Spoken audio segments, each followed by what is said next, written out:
Hello everyone! Welcome to my channel, Easy Cooking with Iwin sa Canada. Today is Sunday at kami ay nakamas ako kanina pala kasi nagpabango si husband. Close yung ano namin. Bawal kasi ako ng medyo mabango.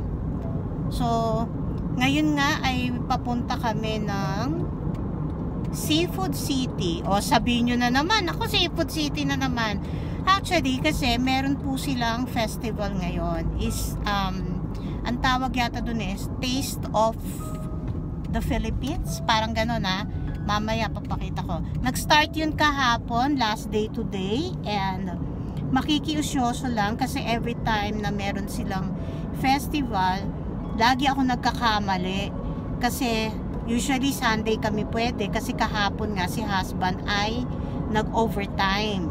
So, yung pala, yung ibang festival nila is Sabado lang. Luckily, ito talagang shinore ko sa kanilang mga posters sa Facebook na ito ay Saturday and Sunday. So, check natin.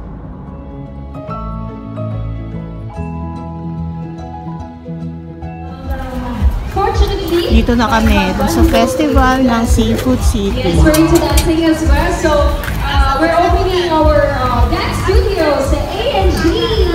Yes! So, to those who are interested in learning dance sport, search nyo lang po sa A&G. Basta next ko na lang po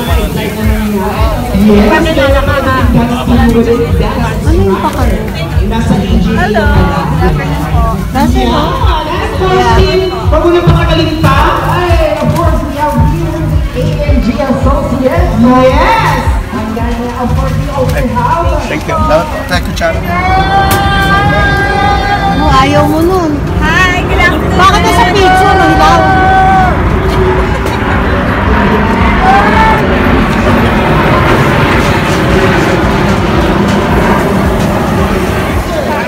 Hilaw? It's the Spirit Supermarket. Our very supportive and energetic Sir Mabel Gonzalez. Ares po.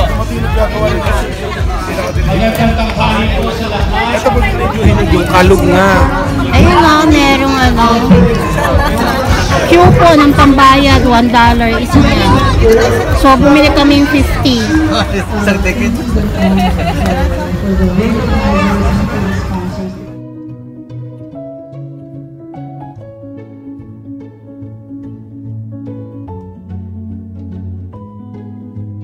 May mamahangan, may regular na bagong po. Yes, dalawa sa kailangan. Kita mo? Yung microphone. Masarap po ito. Masarap na ako.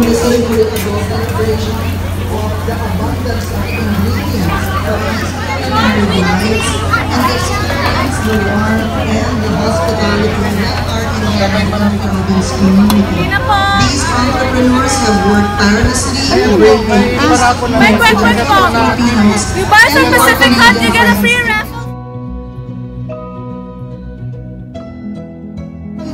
Oo, nabili namin parang hinog na. dedikasyon ng mga entrepreneur na Pilipino na nagpapanya sa kanilang sarili sa atin. But more than that, more than just celebrating the taste, celebrating the entrepreneurship, Taste of the Philippines is a celebration of Philippine culture, traditions, and values.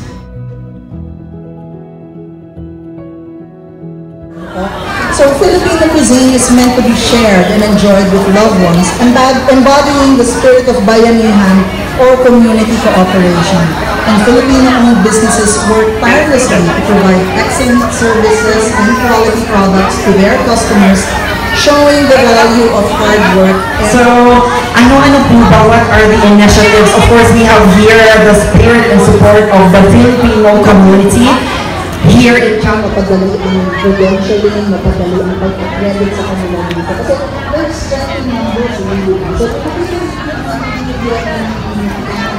Dental Susubukan mo lang. Libre ba? Eh, massage therapy. Visit lang po kayo sa Indoset. Kamusta po? Gusto niyo po? Oo. Pwede po kayong magpa-book sa school. Tawagan niyo lang yung student, ano po siya? Student clinic. So, nakahiga po kayo. Sumisilip pa eh. Kasama po kami doon kahapon. And the previous night, we were in an outreach po sa Lloydminster. Nakatabi lang yan. Apparently, ang Lloydminster. Okay ba? Kabilang po lang ng Saskatchewan. Malapit na lang. First time ko. Dalawa po yan. Dalawa.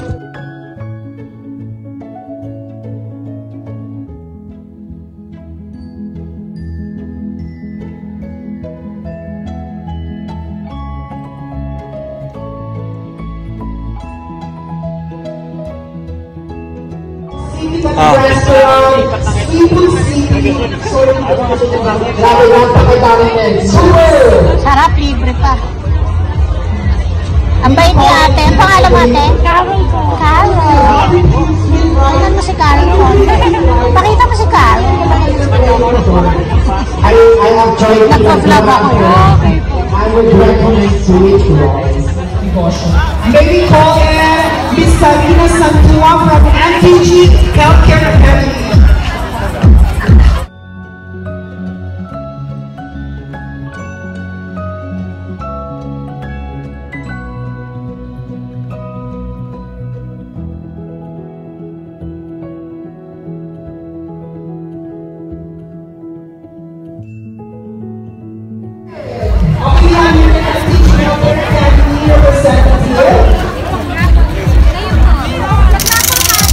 Yun lang po yung tayin. Ito naman kung gusto mong isaw, may rice naman kami on the side. Dito na ako nakabunod.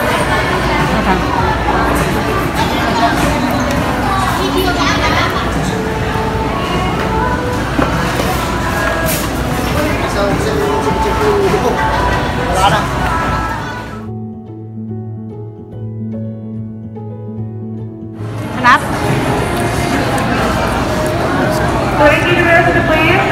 Itabi mo kasi yung bukas yan.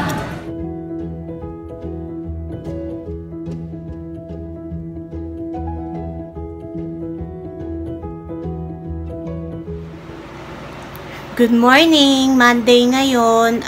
Kahapon yung pumunta kami ng Seafood City for the Taste of the Philippines na festival nila doon. Tapos, halos nakain na naman namin yung iba namin binili. Pero may konti pang tira. Meron nga ba? O, may konti naman. Pero yung mga ulam, nakain na namin kagabi nung dumating kami. So, ngayon, nagluluto ako ng pangbaon ni husband. Konti lang ang gagawin ko kasi meron pa akong ano dito, bangus na paksiw. Ito pakita ko.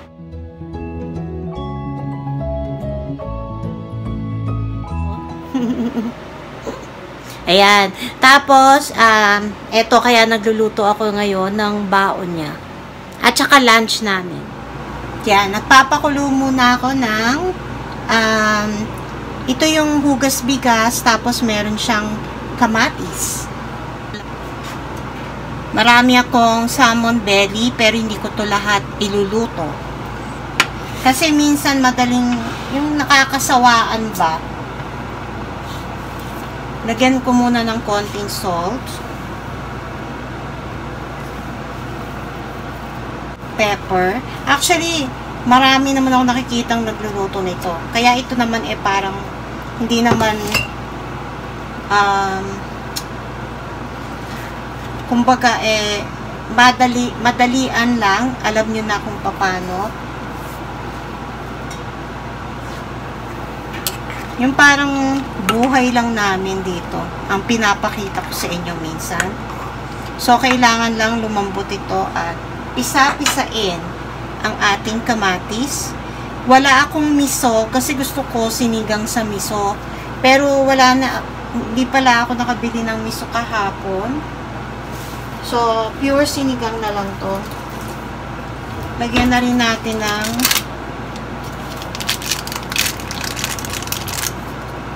sinigang broth. Ang gamit ko ay Knorr. Hindi naman ako nag-aano na kailangan nila akong sponsoran.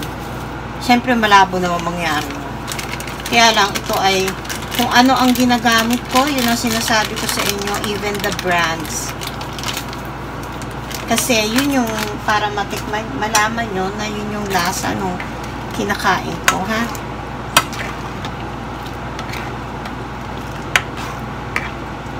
Hintayin ko lang tong mag-soften yung tomatoes. Papakita ko lang sa inyo ang aking gulay. Ayan, may nabili kasi akong kangkong. So, hinugasan ko na yan at pinilian. Yung mga parang very dry, yung parang masyado ng lanta, hindi ko na sinama. Kung hindi ko naman to ilalahat kasi magluluto pa ako ng gulay. One of these days o mamaya. Yun. So, yan lang yung ilalagay ko na gulay. Ayan. Inano ko na yung minash ko na yung kamatis. May buo-buo pa rin. Okay lang. Ang gagawin ko muna dito is hindi ko muna ilalagay yung gulay. So, ang ilalagay ko ay yung isda. Ito ay nabili na salmon belly. Meron din yan, alam ko, kahit sa ibang lugar. Yung mga pinagtabasan, ginawang filet yung iba.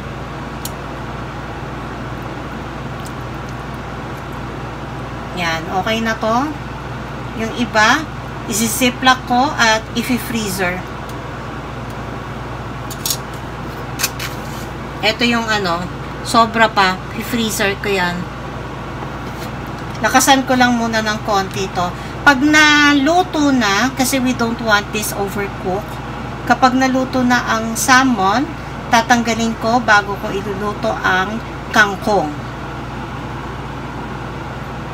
Okay, see you later.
Okay, turn off the heat. It's done. Balik lang natin to.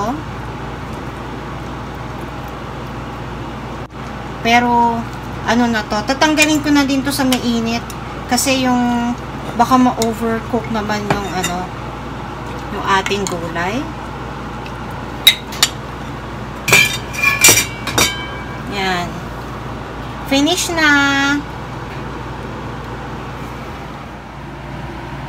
So, eto na ang ating sinigang na salmon belly tips with kangkong. Hintayin ko lang si husband para makakain na at ire-ready ko na rin ang kanyang baon. Nakapagsaing na din ako. Yan. Happy Monday!